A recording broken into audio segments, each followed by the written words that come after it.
Correct meaning کیا بولیں گے اردو میں؟ آپ کسی بھی لینگویج میں بولی، انگلش میں، what's the meaning of law الہ؟ ہاں ون سیکنڈ. اب ہمارے بھائی نے کہا اللہ کے سوا کوئی معبود نہیں، نو اینی ادر دین اللہ ورشپ، یعنی اب عبادت کے لیے کوئی نہیں. تو آپ کیا کوئی اور بول سکتے ہیں؟ ہاں کیا کیا بولتے ہیں بیٹا؟ بولو. ہاں اچھا میں بولتا ہوں کئی کو نہیں ہے اپڑے نہیں ویڑی پوگ اتنی کوئی اب پکت پارنگ پکت نال مون کوئی نہیں سو مڑ کیا بیٹا؟ اس کے لیے بولتا ہے لا معبود بحق، لا معبود بحق، نہیں ہے کوئی سچا معبود. تمہیں کیا ایڈ کرنا اسے؟ سچا. بلّہ کے ہی وہ سچے نہیں ہیں، ہمیں کیا بولتے ہیں؟ سچے نہیں. تو لا الہ الا اللہ کا صحیح ترجمہ کیا ہے؟ سچا بول کے مسٹ اس میں کیا کرنا؟ آپ ایڈ کرنا.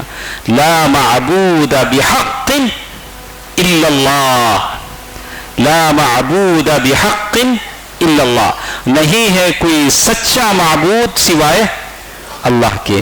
اللہ کے سوا کوئی معبود نہیں، اللہ کے سوا نہیں بننا کی نا کتنے ہی تمہیں ایسا نہیں بول سکتے. نہیں ہے کوئی سچا معبود سوائے اللہ کے. بہرکیف یہی بات انہوں نے کہی لا الہ الا اللہ.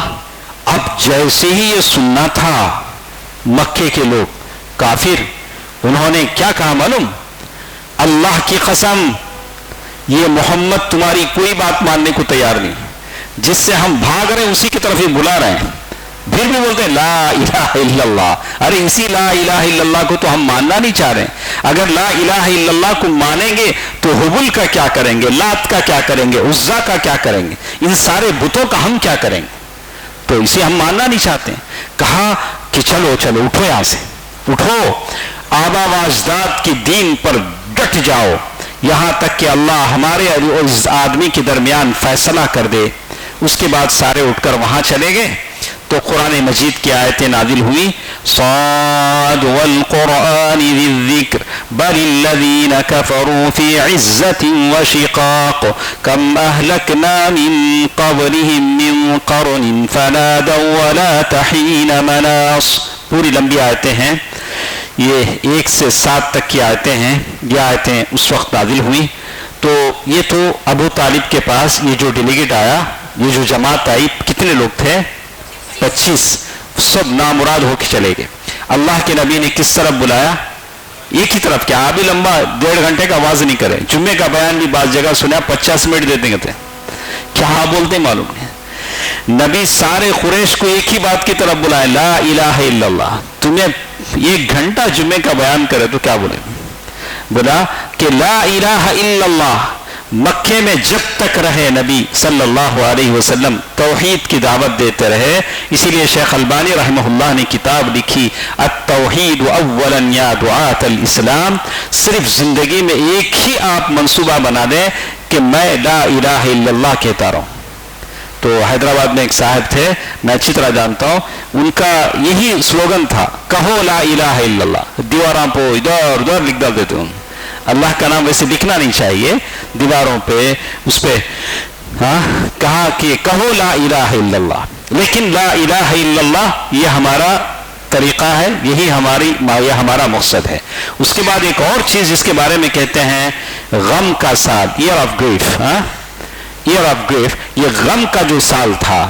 بہت سارے، کسی کی عمر غم کی ہو جاتی ہے، کوئی سال غم کا ہو جاتا ہے. اس اللہ کے نبی صلی اللہ علیہ وسلم پر یہ غم کا سال کیسے آیا؟ ہم نے سنا کہ ابو طالب وہاں سے واپس آئے تو جیسے ہی واپس آئے آپ کا مرض بڑھتا گیا، بیماری بڑھتی گئی. اور 6 ماہ بعد، جب وہاں سے آنے کی 6 مہینے کے بعد ایسا دیکھا گیا، کبھی آپ نے دیکھا بھی ہوگا، میں نے بھی اپنی زندگی میں دیکھا ہے کہ ماں باپ ایک گھر میں ہوتے ہیں، جس گھر میں وہ بڑھتے ہیں، بچے چھوٹے سے بڑے ہوتے ہیں. اچانک بچے کماتے ہیں، کما کو بڑا فلیٹ لے لیتے. اب یہ بوڑھے ماں باپ کو ادھر سے ادھر شفٹ کرے تو 1 مہینے 2 مہینے کے بعد اماں باپ چلے جاتے.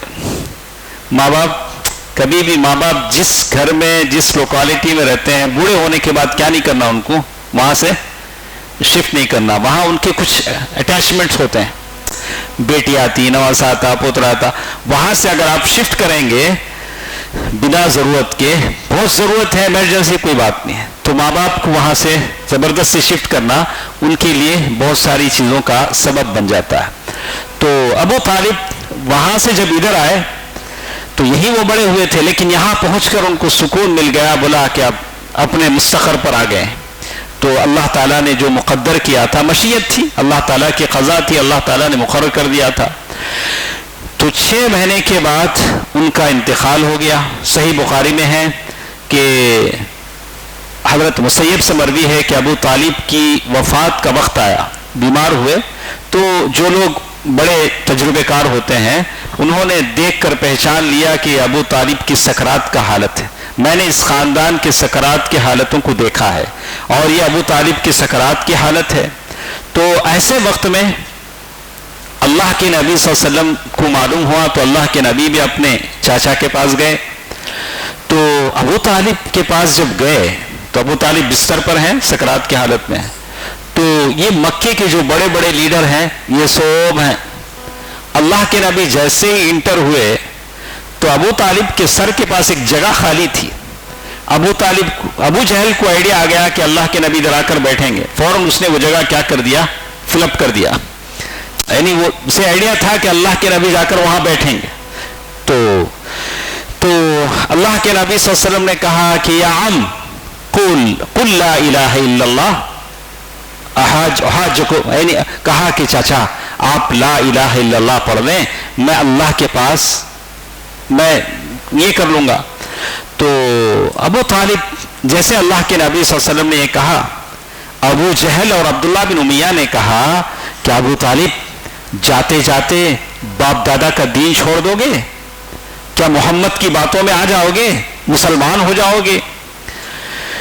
پھر یہ دونوں برابر برائن واش کرتے رہے، ابو طالب کا دماغ یہ کرتے رہے. ابو طالب موت کی حالت میں ہے، سکرات کی حالت میں، ویسے وقت میں زیادہ کچھ کیا بھی نہیں جا سکتا ہے. تو ابو طالب کی زبان سے جو آخری الفاظ نکلے، علی ملت عبد المطلب، میں عبد المطلب کے دین پر مرتا ہوں.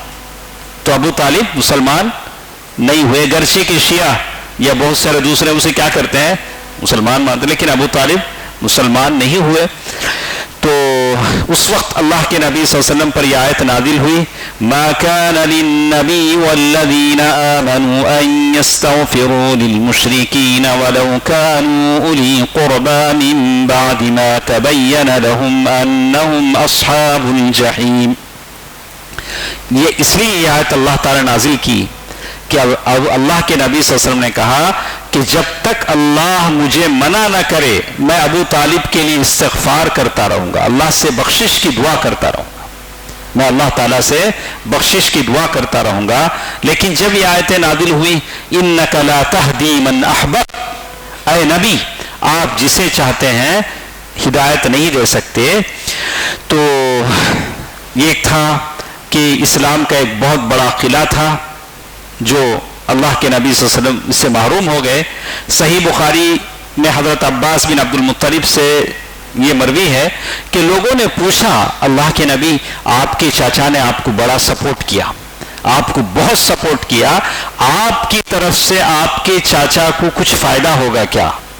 تو اللہ کے نبی صلی اللہ علیہ وسلم نے فرمایا وہ جہنم کے اوپری حصے میں ہے، اگر میں نہ ہوتا تو وہ جہنم کے سب سے گہرے گھڑ میں ہوتے، یعنی اور بھی اللہ تعالیٰ ان کو جہنم میں یہ کر دیتا. تو ابو سعید خدری رضی اللہ تعالیٰ عنہ کا بیان ہے کہ ایک بار نبی کے پاس آپ کی چچا کا تذکرہ ہوا تو آپ نے فرمایا ممکن ہے کہ قیامت کے دن انہیں میری سفارش فائدہ پہنچا دے اور انہیں جہنم کی ایک کم گہرائی جگہ میں اللہ تعالیٰ رکھ دے کہ آگ صرف ان کے ٹخنوں کو نقصان پہنچائے، سارا جسم بچ جائے، آگ صرف کیا کرے ان کے اینکلز جو اینکل بولے یہ بولیں گے تو کہا کہ وہ صرف کیا ہو ان کو وہ نقصان پہنچائے اللہ تعالیٰ ابو طالب کو میری شفاعت میری سفارش دے.